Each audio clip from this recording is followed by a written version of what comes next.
Good morning all of you. Today in this video we will discuss on types of chromosome. There are different types of chromosome, that is on the basis of position of centromere there are four types of chromosome. One is metacentric, second submetacentric, then third acrocentric, and last one is the telocentric. We know that is chromosome, which is one of the rod-like shape structure which is present in the nucleus in the eukaryotic cell. Then, when we discuss about one of the type of chromosome, that is the metacentric. Metacentric, it is one of the type of chromosome which is seen into that of the different stages or phase of the cell division. At that time, this metacentric, you have to see here the structure of metacentric, in which the position of centromere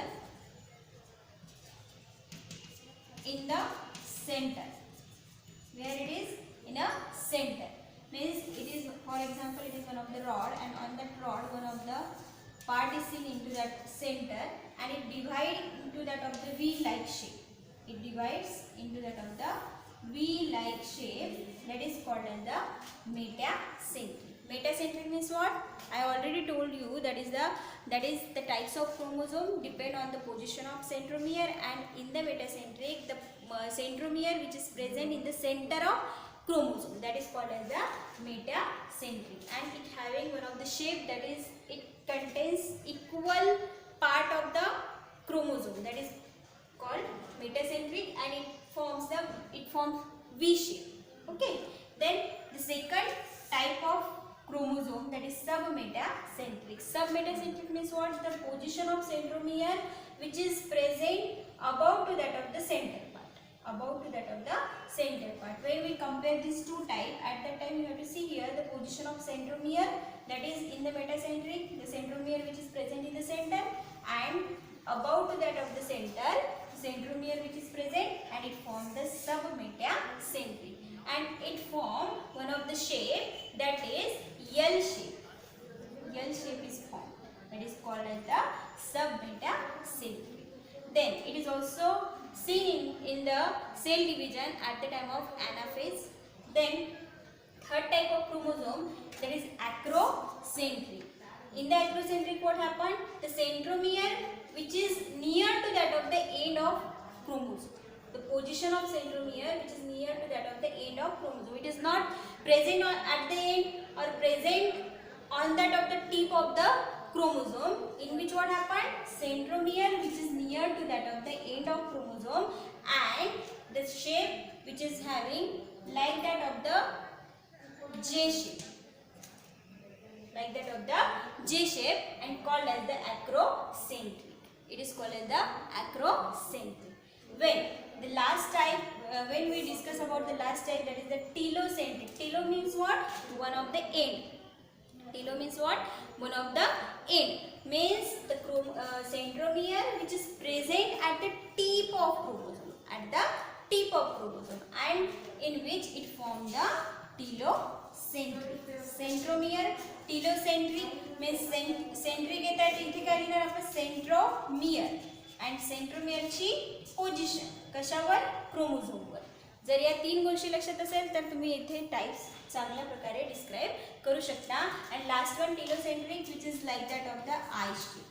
It is like that of the I shape. Means when we study about the shape of that chromosome, that is VLJI. This sequence, when you remember this sequence, so that you can easily write this type of chromosome. Okay. Another type, that is the sex chromosome. There are different, we know that in the human being two sex chromosomes are seen, that is X chromosome and the Y chromosome. X chromosome, we already know that is X chromosome which is present in the female, and Y chromosome which is present in the male. Means from this chromosome you have to identify male and female organism in the human being. Okay. Then another important thing, in which when we study about the structure of sex chromosome, at that time you have to see here the different two parts. Means this sex chromosome made by different two parts, that is the homologous and the non-homologous region. This region which is called as the non-homologous region, and this two region which is equally, that is called as the homologous chromosome.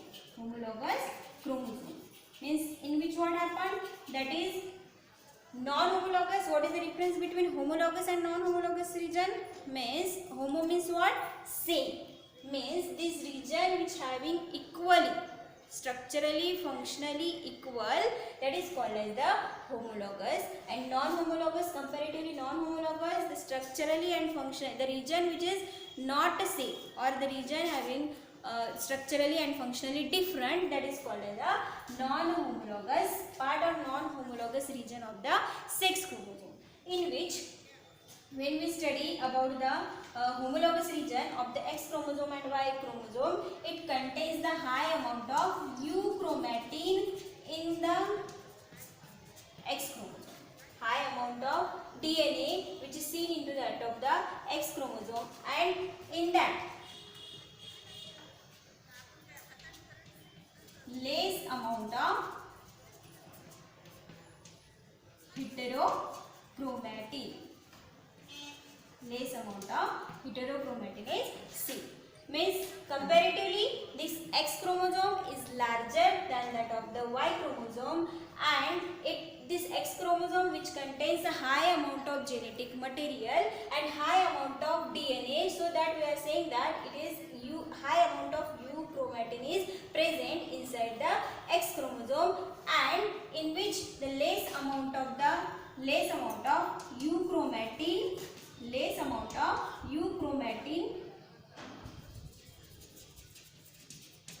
present inside the Y chromosome, and heterochromatin which is present inside the high amount in the Y chromosome. Okay, this is one of the difference of sex chromosome which is present inside the human being, and it is mostly important for the identification of the sex in the human organism, that is it is male or it is in the female. That is when X chromosome is present, it is identified to female, and when Y chromosome is present, it is for the male. Okay, thank you.